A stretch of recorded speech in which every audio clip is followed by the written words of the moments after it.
Everyone සුබ දවසක් ඔයාලට. ටී ටයිම් එකට විනාඩි 10ක් වගේ පොඩි වෙලාවකින් හදාගන්න පුළුවන් බ්‍රෙඩ් සොසේජ් රෝල් තමයි මම මේ හදලා තියෙන්නේ. සාමාන්‍ය රෝල්ස් හදනකොට වගේ පිටි අනාන ඉන්න ඕනේ නැති නිසා වගේම මේක හදාගන්න මැදට දාන්නේ සොසේජස් නිසා සාමාන්‍ය රෝල්ස් හදනවට වඩා ගොඩක් ඉක්මනින් ලේසියෙන් මේ බ්‍රෙඩ් රෝල්ස් හදාගන්න පුළුවන්. ප්ලේන් ටිකක් බොන ගමන් උණුනේ ක්‍රිස්පියට හැපෙන මේ බ්‍රෙඩ් රෝල්ස් ඔයාලත් කාලා බලන්නකෝ. චූටි බබාලට සොසේජස් වෙනුවට අල චීස් වගේ යොදාගෙන මේ බ්‍රෙඩ් රෝල්ස් හදාගන්න පුළුවන්. බබාලටත් මේක බර වැඩි වෙන රස කෑමක් වෙයි.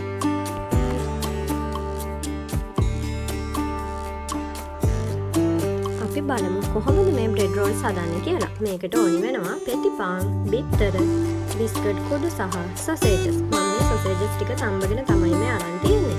වගේම මම බබාට චීස් කෑල්ලක්, චූටිවට කපාගත්ත වතුරුණු ටිකක් සහ තම්බගත්ත අල ගෙඩියක් අරගෙන තියෙනවා. ඔයාලට මේකට කැමති නම් සැමන් හෝ මාළු වගේ එකතු කරගන්නත් පුළුවන්.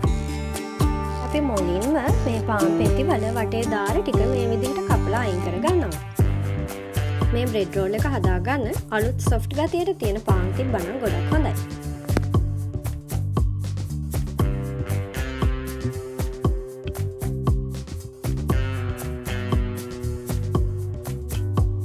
දැන් මේ තියෙන්නේ මම වටේ දාර ටික ඒ විදිහට කපලා අයින් කරගත්ත පාන් පෙති ටික.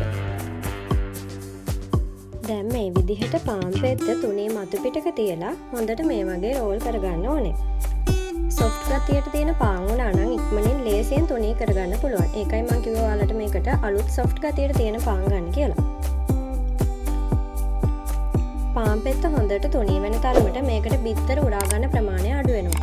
ඒ නිසා පාන් පෙත්ත ගොඩක් හොඳට තුනී කරගන්න බලන්න. නැත්නම් අපිට වැඩි බිත්තර ප්‍රමාණයක් අවශ්‍ය වෙනවා මේ පාන් පෙති මේ තවර ගන්න ගියාම.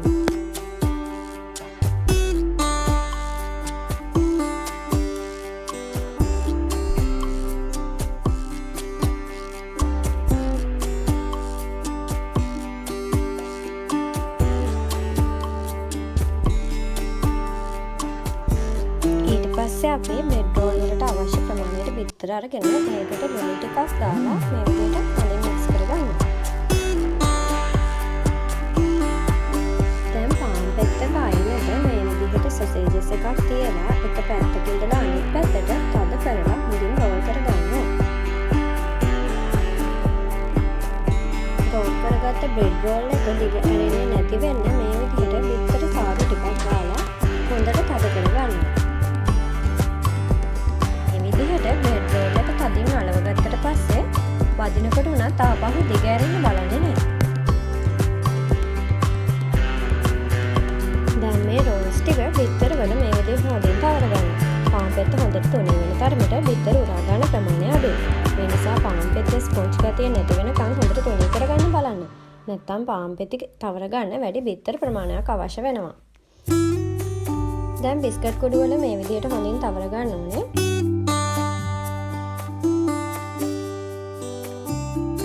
මේ තියෙන මම මේ විදිහට බිස්කට් කුඩු වල තවරගත්ත රෝල්ස් ටික. මේ තියෙන්නේ අල සහ චීස් එකට පොඩි කරගෙන බබාට මම වෙනම හදාගන්න බ්‍රෙඩ් රෝල්ස් ටික. ඒකත් අපි කලින් විදිහටම හදාගන්නවා.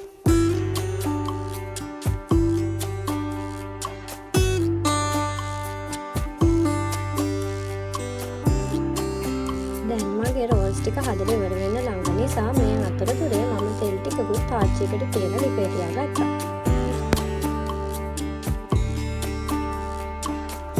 මම දැන් තෙල් ටිකක් රත් වෙලා තියෙන්නේ. මම දැන් රෝල්ස් ටික අඩු ගින්දරේ ටික වෙලාවක් බැද ගන්නවා.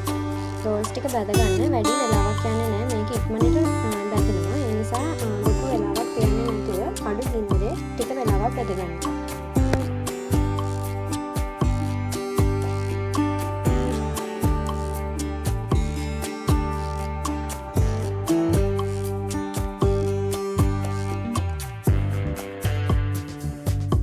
විදිහට ටිකක් එහා මෙහා කර කර මේ රෝල්ස් ටික රන්වන් පාට වෙනකන් විනාඩි 2-3ක් වගේ බැද ගන්නවා.